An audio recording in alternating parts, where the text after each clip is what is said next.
Patricio García Marchiñena, pertenezco al servicio de urología acá del Hospital Italiano de Buenos Aires y ya hace varios años junto a Valeria y a muchos otros colegas del hospital y de afuera del hospital decidimos formar esta unidad de von Hippel-Lindau para un mejor manejo de este grupo de pacientes con esta patología. Esta presentación fundamentalmente voy a hablar del manejo quirúrgico del tumor renal en el von Hippel-Lindau. Déjenme que paso. A medida que transcurra la charla vamos a tratar de contestar estas preguntas, vamos a repasar estos contenidos, o sea, definir qué es el tumor renal, qué particularidades, qué desafíos se presentan en el paciente con von Hippel-Lindau, cómo es el manejo de los tumores renales en estos pacientes, cuáles son los principios del tratamiento quirúrgico y cómo es el seguimiento y el manejo de la recidiva tumoral en este grupo de pacientes con tumores renales hereditarios. Voy para atrás. Para repasar algunos conceptos básicos de lo que es el tumor renal, el tumor renal se engloba un grupo de patologías bastante diversas, pero hablamos de tumor renal cuando hablamos del 90% de los tumores que asientan en el riñón, que son los que asientan en el parénquima renal. Dejamos de lado todo lo que son tumores que afectan el árbol urinario. El 70% de los tumores renales son tumores de una variedad histológica que se llama tumores de células claras. El tumor renal en frecuencia no es de los tumores más frecuentes, pero se encuentra en el top 10, digamos, de los tumores sólidos del ser humano, un poco más frecuente en el hombre que en la mujer, y dentro de los tumores urológicos no es el más frecuente, viene primero el tumor de próstata, el tumor de urotelio, y el tumor renal en tercer lugar, pero sin embargo es el más letal de todos. O sea, es un dato a tener en cuenta. No es el más frecuente, pero es el que más mortalidad causa. Dicho esto, decimos que hasta el día de hoy el manejo o el pilar del tratamiento del tumor renal sigue siendo la cirugía. Existen factores de riesgo para padecer un tumor renal. El primero de todos que nombramos es el demográfico. La Argentina se encuentra en un área de alta incidencia, ¿sí? Decimos que hay países con baja incidencia de tumores renales, y en general hablamos de los países del continente africano. ¿Sí? El tabaquismo, la obesidad, la hipertensión son factores de riesgo para padecer un tumor renal, y la insuficiencia renal terminal, pacientes en diálisis tienen un riesgo aumentado a desarrollar un tumor renal. Fíjense que en sexto lugar ponemos los factores genéticos, y esto abarca entre el 4% al 8% de todos los tumores renales que se presentan en el ser humano.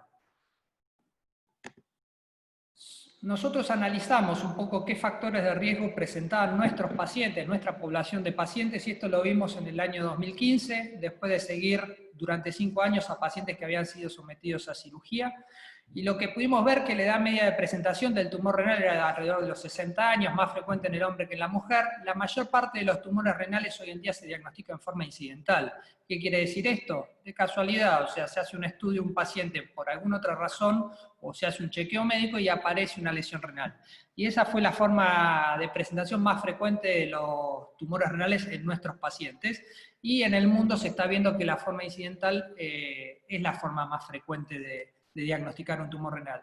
Pero lo que más nos llama la atención en este esquema es que solamente el 0,5% de los tumores renales que operamos tenían un trasfondo genético. Y eso nos deja ver que claramente si uno no tiene una sospecha, probablemente no haga diagnóstico genético. Y de eso un poco va a tratar esta charla. Hay dos formas de presentarse el tumor renal. Se puede presentar como una enfermedad unilateral, unifocal, o sea que asienta un tumor único en un solo riñón, y esa es la forma más frecuente de presentarse de los tumores renales. Se da en el 98% de los casos.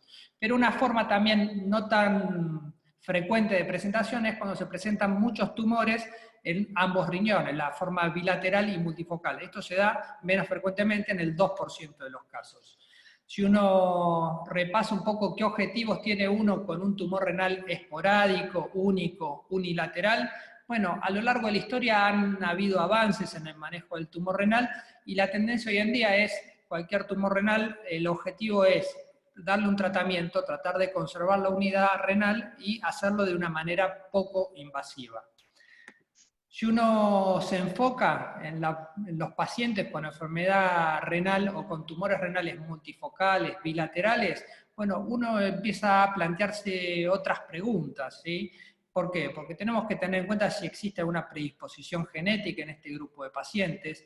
Si hay tumores renales en ambos riñones, bueno, considerar si hay que hacer una cirugía por estadios, primero una unidad renal, primero la otra, cuál de las dos primero, si es la que tiene más tumores, la que tiene menos tumores, plantear, hacer algunas preguntas que tengan que ver con el manejo de la insuficiencia renal, el tiempo de isquemia renal y el manejo de la recurrencia en caso de que ésta aparezca. Decimos entonces que el tumor renal típico se presenta en forma unilateral en una sola unidad renal alrededor de los 60 años y el tipo histológico más frecuente es el de células claras. Ahora, ¿cuándo sospechamos en un tumor renal hereditario? Bueno, primero que todo tenemos que tener en cuenta este esquema. Fíjense que la edad de presentación, el pico de presentación de los tumores renales esporádicos, que se ve acá en amarillo, es alrededor de los 60 años. Pero cuando pensamos en el pico de presentación de los tumores renales hereditarios, vemos que el pico se corre 20 años atrás, ¿sí? Alrededor de los 40, 35, 40 años. Bueno, ese es un dato, o sea, la edad de presentación de un tumor renal nos tiene que hacer pensar o sospechar que puede haber un origen genético. Fíjense que si uno toma un punto de corte a los 40 años, solamente el 10% de los tumores son esporádicos y la gran parte de estos tumores, cuando hacemos un punto de corte en 40 años, van a ser de origen hereditario. Entonces, el primer grado para hacer más diagnóstico es tener un grado de sospecha alta. La otra cosa que nos tiene que hacer pensar en un tumor renal de origen genético, en un tumor renal hereditario, es la forma de presentación.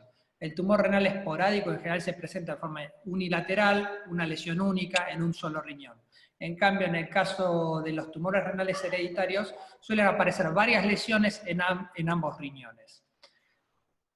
Cuando hablamos del fenotipo de la imagen, bueno, el tumor renal esporádico se ve una lesión única, sólida, ubicada en uno de los riñones, y ya metiéndonos un poco en distintos síndromes hereditarios, como es el von Hippel-Lindau, la esclerosis tuberosa, el Birt-Hogg-Dubé, el cáncer papilar hereditario.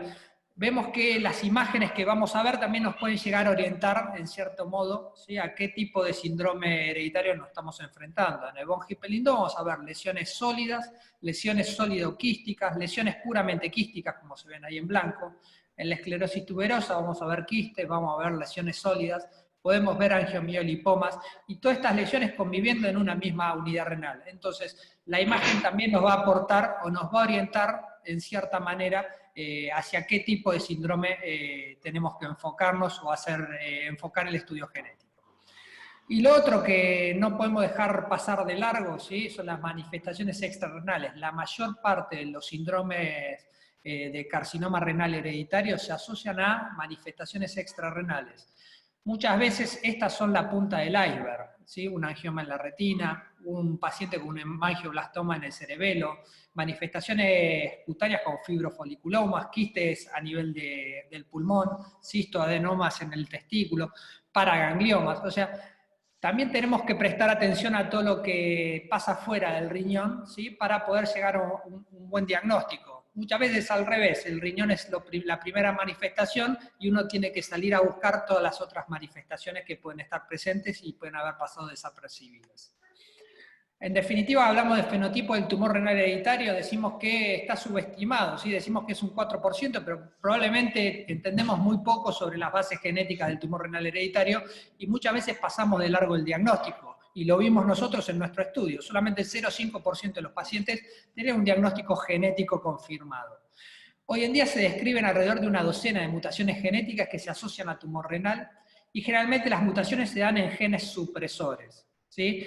No obstante, la penetrancia es variable, ¿por qué? Porque no solamente se necesita que el gen esté mutado, sino se necesitan algunas otras condiciones que se den para que el tumor se pueda desarrollar en ese paciente.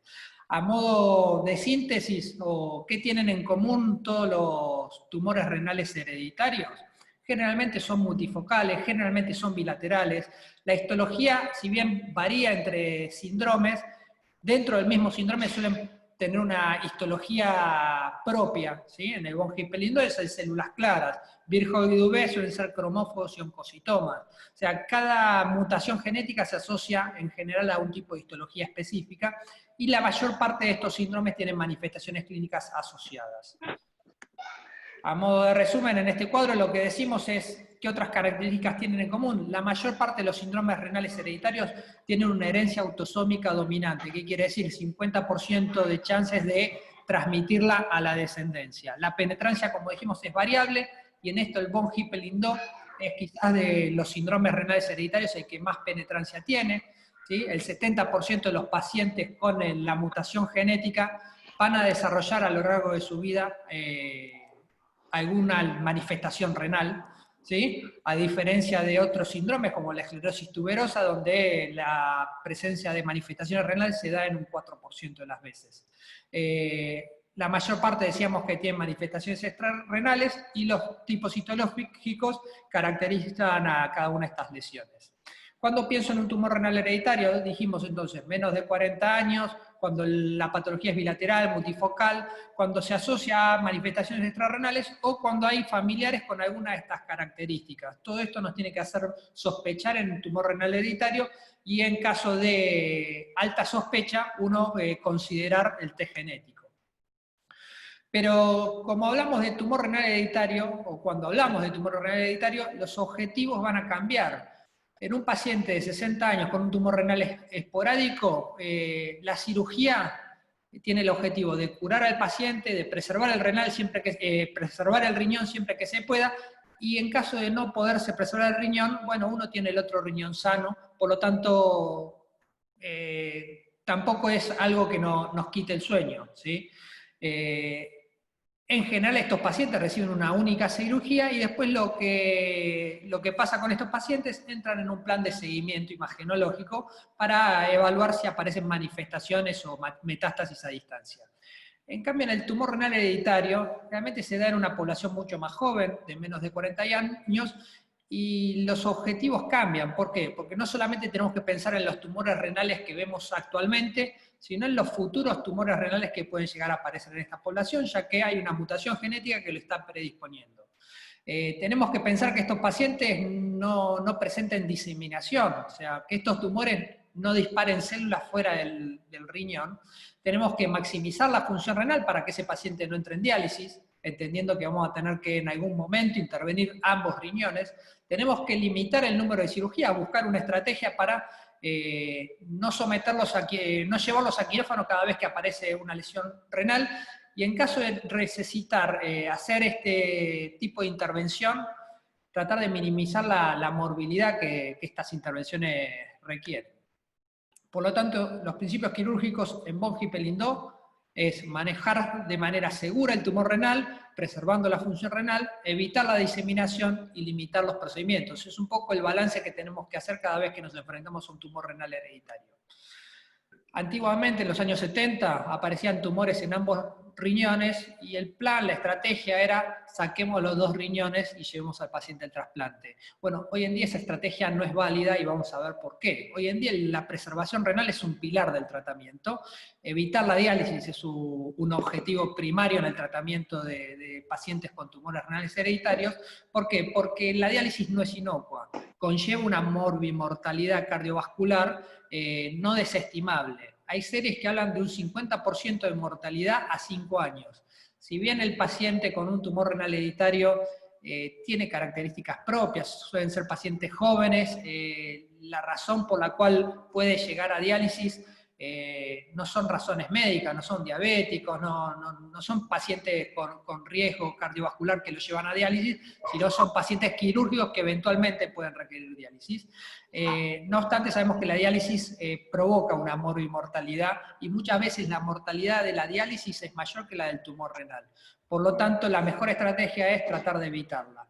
Si a esto le sumamos que un paciente que lo dejamos anéfrico o en diálisis tiene que esperar, ya que tiene una patología oncológica, y hablamos de una espera mínima de 2 años según los esquemas de trasplante de acá de la Argentina. En otros países se pueden trasplantar inmediatamente, sobre todo si son lesiones muy chicas, si son en un estadio inicial del tumor renal. Y si a eso le sumamos que hay escasez de órganos, salvo que tenga un trasplante con donante vivo, el paciente va a requerir varios años en diálisis hasta llegar a obtener un trasplante. Por lo tanto, creemos que la preservación es la mejor estrategia y es lo que se aplica hoy en día en este tipo de tumores. Si tenemos en cuenta cuáles son los pilares del manejo quirúrgico del tumor renal en von Hippel-Lindau, el primer pilar tenemos que hablar de vigilancia, y vamos a ver de qué se trata esto. Tenemos que hablar de preservación renal y qué aristas tiene la preservación renal en este tipo de pacientes. Y tenemos que hablar si hay lugar para ser menos mórbido, y vamos a hablar algo de cirugía laparoscópica o robótica en este tipo de pacientes. Lo primero que íbamos a hablar era de vigilancia activa. Y si uno revisa esta serie, ¿sí?, de la gente del Instituto Nacional del Cáncer, vemos que en 180 pacientes había dos grupos. Unos que habían sido intervenidos tomando un límite de 3 centímetros y otros que habían sido intervenidos, ¿sí?, llevados a quirófano con tumores de más de 3 centímetros. Si observamos el cuadro vemos que la cantidad de pacientes que requirió nefrectomía fue llamativamente mayor en aquellos que habían entrado a quirófano con tumores de más de 3 centímetros cuando lo comparaban con el grupo 1, que se elegía la cirugía antes de que alcance los 3 centímetros. Y si vemos a nivel de resultados oncológicos, bueno, el grupo 1, aquellos que los intervenían antes de los 3 centímetros, no presentaron diseminación, versus el grupo 2, un porcentaje no desestimable, presentaba diseminación a distancia. Por lo tanto, la vigilancia activa parece ser una buena estrategia, cumplir con la regla de los 3 centímetros, o sea, hasta que los tumores no alcanzan 3 centímetros podemos optar por la vigilancia activa. Cuando llegamos a los 3 centímetros, bueno, quizás tenemos que cambiar de estrategia y considerar una cirugía. ¿Qué cirugía vamos a hacer? Una cirugía renal conservadora, que vemos que cuando los tumores son de menos de 3 centímetros es más factible que cuando son más grandes, y en ese momento lo que vamos a hacer es reiniciar el reloj. ¿Qué quiere decir eso? Tratar de sacar todas las lesiones, la de 3 centímetros, la de 2 centímetros, la de 1 centímetro, tratar de dejar el riñón limpio. ¿Para qué? Para de esa manera tratar de espaciar lo más posible el tiempo hasta una nueva cirugía. ¿Qué beneficios tiene esta estrategia? Bueno, preserva función renal, aumenta el intervalo entre cirugías y minimiza el riesgo de diseminación. Por lo tanto, la vigilancia activa es la primera de las estrategias que tenemos que tener en cuenta. La segunda estrategia, hablamos de cirugía radical cuando sacamos todo el órgano y de cirugía parcial cuando sacamos un pedacito de órgano. Pero cuando hablamos de cirugía parcial tenemos que discutir de qué es el tiempo de isquemia. Para hacer una cirugía parcial muchas veces se requiere clampear el pedículo y eso se llama tiempo de isquemia. ¿Qué tipos de resecciones? No, hay distintos tipos de resecciones parciales y hay distintos tipos de abordajes a este tipo de patología. Cuando hablamos de tipo de resecciones en cirugía parcial, pueden ser resecciones polares, resecciones en cuña o enucleaciones. Bueno, en von Hippel-Lindau tratamos de conservar al máximo el parénquima renal. Entonces, la estrategia de resección quirúrgica que se elige es la enucleación. Sacar el tumor con la cápsula intacta, no importa si sacamos parénquima sano alrededor, tratamos de no hacerlo, ¿sí? Y como vemos, esta es una estrategia que es segura. Esta estrategia nos permite un mayor porcentaje de pacientes que no requieren clampeo, ¿sí?, lo cual es beneficioso, sobre todo en estos pacientes que por ahí van a tener que ser intervenidos más de una vez. Permite más cantidad de veces el abordaje poco invasivo, o sea, cirugía laparoscópica o robótica. Da lugar a menos sangrado, ¿sí? Al no ingresar en parénquima renal sano, ¿sí? Esto permite que no haya tanto sangrado y permite menor cantidad de veces que cerremos la cápsula. A nivel de resultados funcionales, bueno, tenemos mejores resultados cuando hacemos una enucleación simple que cuando hacemos una nefrectomía parcial estándar, ¿sí? Entonces, en este grupo de pacientes, ¿sí?, el delta clearance, o sea, la variabilidad de la creatinina, es menor con la enucleación simple que con la nefrectomía parcial estándar. Por lo tanto, son todas estrategias que vamos a tener en cuenta sobre todo en este grupo de pacientes. ¿Por qué? Porque la enucleación, en definitiva, permite hacer esta cirugía con menos tiempo de clampeo, con menos parénquima normal resecado o afectado, y le permite al riñón ese recuperarse más rápidamente. El otro punto a discutir era si hay lugar para la cirugía poco invasiva. sobre todo en el paciente con carcinoma multifocal, y la realidad es que no existe un abordaje de referencia o estándar en este grupo de pacientes. La cirugía poco invasiva parece ser factible, ha demostrado tener excelentes resultados perioperitorio, pero cuando se selecciona bien el paciente. En esta serie, en este trabajo donde se revisan varias series de nefrectomías parciales en tumores multifocales, fíjense que si uno ve la relación entre pacientes y tumores resecados, suele ser de 1 a 2. ¿Qué quiere decir? Se resecan alrededor de 2, 3 lesiones, ¿sí?, por riñón afectado. Muchas veces el paciente con von Hippel-Lindau tiene muchísimas más lesiones y muchas veces eso lo podemos ver o planificar de antemano, y en esos casos, bueno, uno tiene que decidir cuál es la mejor estrategia, poniendo en la balanza la morbilidad de una cirugía abierta versus la morbilidad de una cirugía que requiere un clampeo o una isquemia renal muy prolongada. Entonces, todas esas cosas uno las tiene en cuenta, las pone en la balanza y ahí uno decide a ver cuál es el mejor abordaje a realizar. Aspectos técnicos entonces en von Hippel-Lindau: observar las lesiones renales hasta que alcancen los 3 centímetros. Una vez que alcanzan los 3 centímetros hay una indicación para intervenir, para hacer una cirugía. En esa cirugía tenemos que resecar todas las lesiones posibles. Tratar de hacerlo por una vía retroperitoneal o extraperitoneal. ¿Y para qué? Para cualquier complicación en esta cirugía, ya sea sangrado, fístula urinaria, ¿sí?, uno la deja confinado en un espacio extraabdominal. El otro detalle a tener en cuenta, muchas veces utilizar, o se recomienda utilizar, la ecografía intraoperatoria justamente para esto, para tratar de identificar todas las lesiones y dejar el riñón realmente limpio. Empezar por las lesiones, resecando las lesiones más exofíticas, más pequeñas, que permitan una resección sin la necesidad de clampear el pedículo.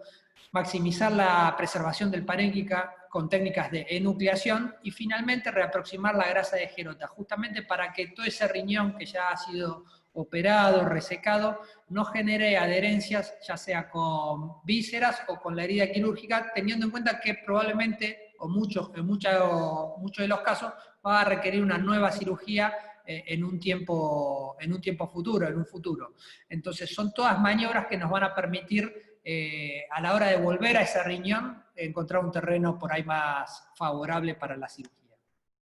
A modo de ejemplo, les muestro esto, que es un abordaje mínimamente invasivo en un paciente con un tumor renal hereditario, y lo primero que hacemos es tratar de abrir la cápsula renal, la grasa de Gerota, ¿sí?, y esta grasa la vamos a conservar justamente para la parte final de la cirugía, donde el riñón lo vamos a envolver de vuelta en todo este tejido, justamente para evitar adherencias, ya sea a la herida o a vísceras abdominales. En este caso estamos en un espacio extraperitoneal, por lo tanto la única adherencia que puede llegar a aparecer es o al peritoneo o a la herida quirúrgica. Una vez que uno esqueletiza completamente todo el riñón y tiene disecado, ya identificado la arteria y la vena renal, uno empieza, como se recomienda, por las lesiones más pequeñas, y estas lesiones son las que nos permiten hacer una resección, enucleando la lesión, y nos permiten hacer una resección sin necesidad de clampear el pedículo, sin necesidad de isquemia renal, lo que le va a dar la posibilidad a este riñón a recuperarse más rápidamente. Fíjense cómo hay lesiones de pequeño tamaño en toda la superficie del riñón.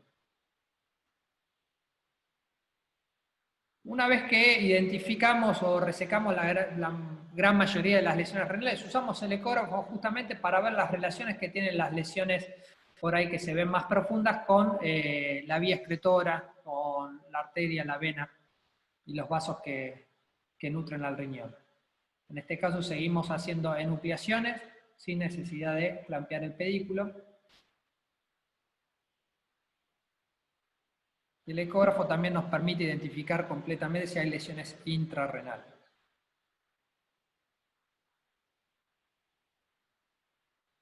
Fíjense que tratamos de resecar completamente. Lesiones quísticas muchas veces las fulguramos y las descapsulamos. Sabemos que esos quistes, si uno los deja a su libre evolución, muchas veces van a progresar a tumores renales, sobre todo en von Hippel-Lindau. Sabemos que el quiste después se hace sólido quístico, y si uno analiza las paredes de ese quiste, muchas veces encuentra células neoplásicas. Esta es una lesión por ahí un poquito más grande, un poquito más compleja, que uno también logra resecarla sin necesidad de clampeo, pero en este caso, si bien las otras lesiones eran más chiquitas y no requerían por ahí el cierre capsular y los puntos parenquimatosos, en este caso consideramos oportuno colocar este punto. Y finalmente, para las lesiones más profundas, es ahí donde uno decide clampear el pedículo, tratando de sí minimizar el tiempo de isquemia, ¿sí? Y con el pedículo clampeado uno aborda por ahí las lesiones que se ubican más en profundidad.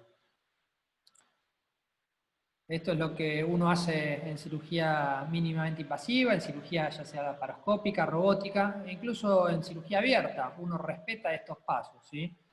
Trata de evitar el clampeo, trata de nuclear, trata de hacer hemostasia sin necesidad de colocar estos puntos, pero para lesiones por ahí más profundas y para evitar un sangrado postoperatorio, muchas veces uno lo requiere.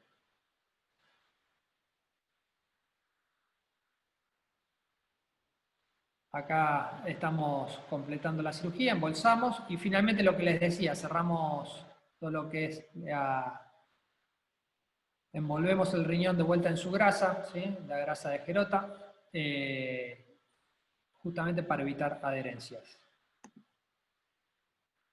Quedamos contentos, quedamos conformes, dejamos el riñón sin lesiones, pero tenemos que hablar de recidiva. ¿Por qué? Porque esta es una patología genética y la recidiva parece ser la regla. Lo que va a variar es el tiempo, ¿sí? El tiempo entre la aparición de lesiones y la necesidad de cirugía. O sea, en tumor renal hereditario el concepto de recidiva a veces es difícil de definir y parece ser la multifocalidad la causa más frecuente de la recidiva, ya que todo el parénquima renal tiene una predisposición genética a formar tumores.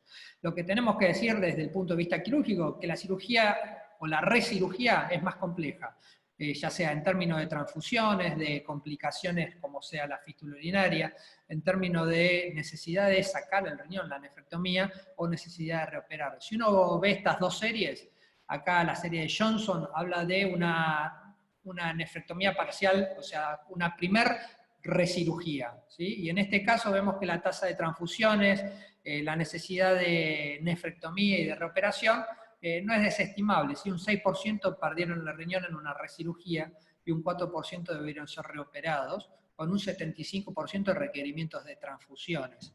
Pero si vamos a la serie de Brandlaski, donde habla de nefrectomía parcial de salvataje, ¿qué quiere decir esto? Pacientes que ya habían sido intervenidos 3 o más veces. Quiere decir que ya habían tenido 3 cirugías parciales previas, ya sea cirugía abierta, laparoscópica o incluso percutánea. Ya vamos a ver lo que es crioterapia o radiofrecuencia. Bueno, en estos casos sí la tasa de complicación es altísima y el requerimiento de transfusión llega a un 77%, lesiones viscerales o vasculares a un 46% y un 23% de estos pacientes perdieron la unidad en el intento de hacer una recirugía parcial.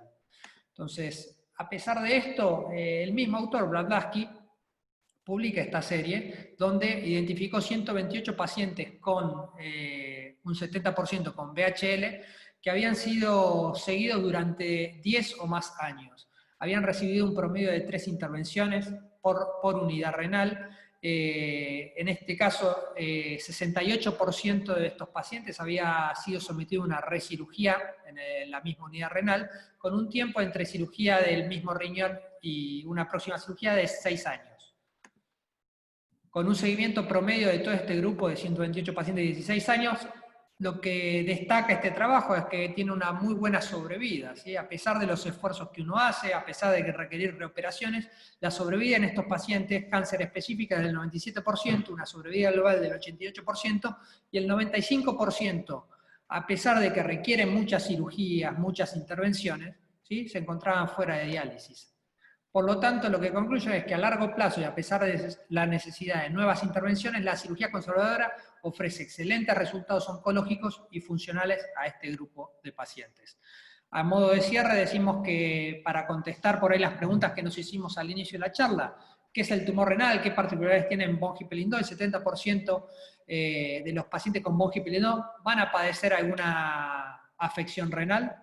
La mayor parte de estos pacientes son jóvenes, se presenta de manera multifocal el tumor y en forma bilateral.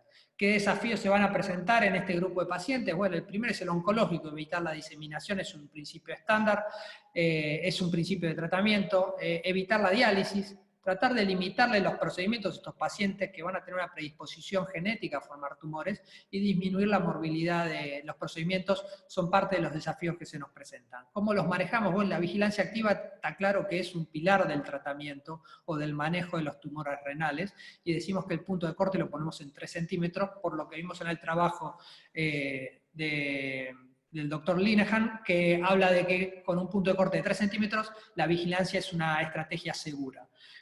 ¿Cuál es el principio del tratamiento quirúrgico? Bueno, una vez que uno decide intervenir, tratar de limpiar completamente el riñón, tratar de hacerlo con técnicas de nucleación para preservar más el parénquima renal y limitar la isquemia para permitir a ese riñón recuperarse favorablemente. ¿Qué pasa con el seguimiento y el manejo de la recidiva tumoral? Bueno, una vez que alcanza esa recidiva, ese nuevo tumor alcanza los 3 centímetros, bueno, tratar de intentar de vuelta una cirugía conservadora, ¿sí? Seguir insistiendo en esto. Sabemos que va a ser más complicado, más complejo, va a tener más complicaciones, ¿sí? Pero sabemos que es posible y eso nos va a permitir buenos resultados y nos va a permitir que el paciente quede fuera de diálisis. Muchas gracias a todos.